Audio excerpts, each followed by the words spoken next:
ഞാൻ വന്നപ്പോ ഞാൻ ഒരു 0 ആയിട്ടാണ് വന്നത്. ശരിക്കും എന്താണ് ഇവിടെ നടക്കുന്നത്? അല്ലെങ്കിൽ ആർക്കും ചിലപ്പോൾ ആൾക്കാർക്ക് ആർക്കും അറിയുന്നുണ്ടായിരുന്നില്ല എന്താണ് ഹെഡെക്സ് എന്നുള്ളത് ഒരു കാര്യം. ഞാൻ ഒരു കാര്യം ചോദിച്ചോട്ടെ, നിങ്ങൾ വന്നപ്പോ എങ്ങനെയായിരുന്നു? ഇപ്പൊ എങ്ങനെയായിരുന്നു? ഞാൻ വന്നപ്പോ ഞാൻ ഒരു 0 ആയിട്ടാണ് വന്നത്.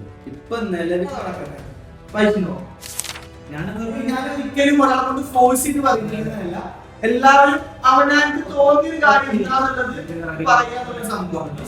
ഈ സ്റ്റാർട്ടപ്പ് ഈ പോഡ്കാസ്റ്റ് സ്റ്റാർട്ട് ചെയ്യുന്ന വെച്ചാല് നമ്മുടേതായിട്ടുള്ള ഒരു ആശയമാണ്, അല്ലാണ്ട് നമ്മളെ ഫോഴ്സ് ചെയ്ത് ഞങ്ങളായിട്ട് തുടങ്ങിയതാണ്. ഞാൻ നമ്മള് അവിടെ കിട്ടിയ ചെറിയൊരു അറിവ് അല്ലേ, അത് ജസ്റ്റ് നമ്മള് നമ്മുടെ ഉള്ളിൽ കുറെ സംഭവങ്ങളുണ്ട്, അത് നമ്മള് പറയാ. നമുക്ക് സൊസൈറ്റിക്ക് എങ്ങനെ നമുക്ക് നമ്മുടേതായിട്ടുള്ള തോട്ട് എങ്ങനെ കൺവേ ചെയ്ത് കൊടുക്കാം.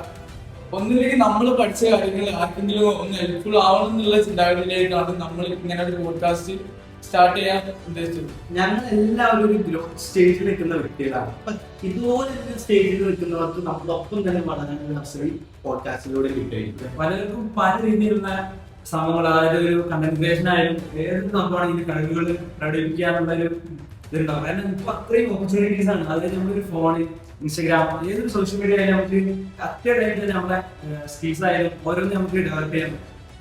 അങ്ങനത്തെ ഒരു സ്റ്റേജിലാണുള്ളത്. അതായത് ഒരിക്കലും നമ്മളിപ്പോ ഡെവലപ്പാണ്, അതായത് ആരായാലും ഇവിടെയുള്ള ആരായാലും ഞാൻ പറയുന്നത് ഞാൻ കുറേ മിസ്റ്റേക്സ് ഉണ്ടാവും നമുക്ക്, അതൊക്കെ ഡെവലപ്പ് ചെയ്യാം. അതായത് നിങ്ങളുടെ ഞങ്ങളുടെ ഗ്രോത്ത് കാര്യങ്ങളിൽ നിങ്ങളുടെ പങ്കുവെക്കുക എന്നുള്ള മെയിൻ കൺസെപ്റ്റാണ് ഞങ്ങൾ ഉദ്ദേശിക്കുന്നത്.